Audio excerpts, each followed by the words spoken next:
Name of the Wind by Patrick Rothfuss. Where do I begin with talking about this book? What's up, guys? Today is Wednesday, which means hashtag Book Wednesday, and a day a week where I talk to you guys about books. And as you guessed it already, yes, I am talking about Name of the Wind by Patrick Rothfuss. And I'm not gonna lie, I have no idea where I want to begin with saying anything about this book. If you have been following me over the last number of weeks, you would have noticed that I have brought this book into a couple of my videos. I even made a video talking about how boring I was finding this book. Unfortunately, my opinion of how boring this book can be hasn't really changed all that much. I read this book on the recommendation of some of my friends telling me how good of a story this actually is. There are some very, very good moments in this story that I really enjoyed, but there are also a lot of moments in the story where I just didn't get at all, and I just thought they were just boring, and it was just really just filler information to build up the world, and it kind of put me off a little bit. I'm not going to say it put me off massively, but it did put me off a small bit. Early on in the story, I thought, great, the story is going to be really, really interesting. It's going to be like, wow, this is all about demon hunting, and it's going to be about like magic and stuff. And unfortunately, the story itself isn't about that at all. And that's kind of a bit of a bummer. I truly, truly thought that it was going to be about that.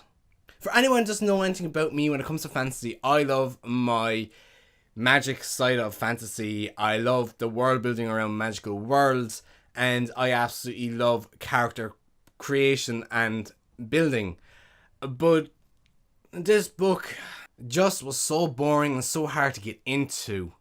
I feel that it lacks a lot of stuff that I would find interesting in a high fantasy novel. Now, when I talk about that, there are moments in the story where I thought were very, very interesting. I really like the writing side of the story, and I actually quite like how it's a story within a story.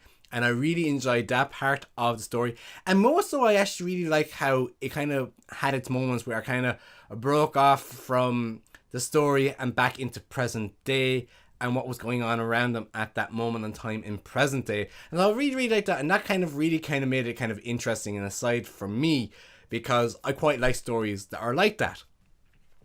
Now, another point of this book that I really enjoyed was the early stages of our main character Colt's childhood, and how he was traveling with his parents, who were a traveling theater company.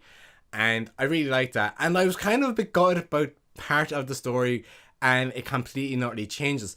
So at the point where it changes, I thought, great, this is going into a revenge story, and this is where he's going to find his drive to learn the magic side of things in order to get his revenge. Unfortunately, the story falls flat on his face, and it doesn't go into that.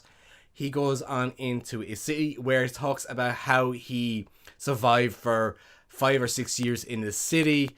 And I just felt that there was a gap in the story for that 5 or 6 years. There was a lot of information there that really wasn't necessary, I don't think. And yeah, I just, at that moment, I found it very, very boring, very, very, I suppose I found a lack of interest in that point on the story. Now, I was promised by one of my friends that after this, it would get very, very interesting. And I'm not going to lie, it did actually get interesting to a certain degree.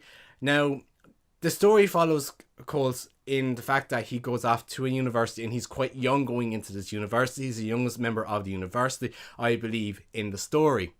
And over the number of years, he's the youngest person in the actual university. The only problem I have with Colt being in the university is he got in too easily. And I think if they had made it a little bit harder for him to get into university, it would have been more interesting to see how he was going to deal with this, because this is what his main ambition and drive was from early on in the story. And by not having that kind of knockback, that setback to kind of give him a little bit more of a drive to get into the university, kind of made the story less human. However, as the story progressed, I did again find the story lacking of interest. There wasn't much going on. Again, a lot of character building, a lot of world building, which is completely and utterly fine in high fantasy. I understand why it's needed and why it's there. Again, this is the first book in a duology, I believe. I'm not sure if it's a trilogy or not. But in saying that, again, I think for our first book, it needs to have something that would gain a reader's interest. Personally, for me, I read 69 chapters and I was struggling to read those 69 chapters. And it wasn't to chapter 70 that a book, for me, got interesting. As I already said, I really enjoyed the writing style of the actual story. And I really enjoyed the fact it's a story within a story. Again, it took me a little time to get used to that. But then when I kind of got right into the story, I kind of went, actually, yeah, that's not too bad. And I also like, again, as I said, I really enjoyed the breaks back into present day and what's happening on around them. That made the story a little bit more interesting as well. Now, again, as I said, there's parts of the story that I really enjoyed. I did actually quite enjoy the points of the university when he's going to university. I really liked the kind of rivalness he has with one of the students in the university. I thought that was kind of humorous and kind of fun in a sense, and that would kind of brought back to the human side of things.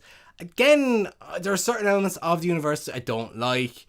Again, the rivalry of the two students, like one is like, you know, in his 20s, others is like, it's still a teenager, and you know, it's like, what are you doing? But it does happen, and it's a little bit more human, and that I suppose kind of brought a little bit more of an interest into the story. Again, there was moments again where I found it in university, again to building of characters and whatnot. Again, it started to lose a little bit of interest, got a little bit boring, and then it kind of picked up again. I am very much in two minds of whether or not I want to continue on with the next book in the series. Me at the end kind of going, I'm interested to know what's going to happen in the next book. But I honestly thought at one point the story was going to go one way, it went completely in the other way. It went to a point where I was completely and utterly struggling to read the story. I was finding it extremely boring. From chapter 70, I found it to get interesting again. I don't know. It's not a brilliant book in my sense. It's a good book. I liked it to a certain degree. Obviously, it has a lot of flaws, but I didn't like. Again, as I said, I found it very boring, found it very hard to get into. It picked up in points, it dropped down in points, picked up again. It was kind of like completely going up and down the whole time. Maybe that's just me. Maybe this story wasn't just my type of story, I guess. So I'm going to apologize to my friends who recommended this book to me and told me that it was absolutely brilliant. I kind of went in on their recommendation reading this book saying that, thought like, yes, it's going to be brilliant, it's going to be epic. No, I don't think it's epic. I don't think it's brilliant. It's good, but boring, and unfortunately that's just how I feel. Now again, as I said, I'm in two minds of whether or not to pick up the second book and read it. I do think the second book might be a little bit more interesting since we have our basic grounds for characters. I believe if the same characters are going to appear in the second one or not. Comment down below, guys, let me know. Yeah, I'm actually... I don't know what I want to do. I don't know if I want to continue reading this series, or should I just drop this book and the series altogether? Like, what do I do? But anyway, guys, I'm going to apologize for anyone that believes that I'm not a high fantasy reader. That's utterly not true. I absolutely love my high fantasy. I love world building and character building and character creation and all that. But I just found that there's so many ups and downs in this book that it went to be interesting to not so interesting to interesting to not so interesting. And maybe that's right. It's actually quite good in a sense that it kind of keeps you reading, but there's too much of nothing happening in this book to kind of keep you interested in the book itself. I really did struggle with it.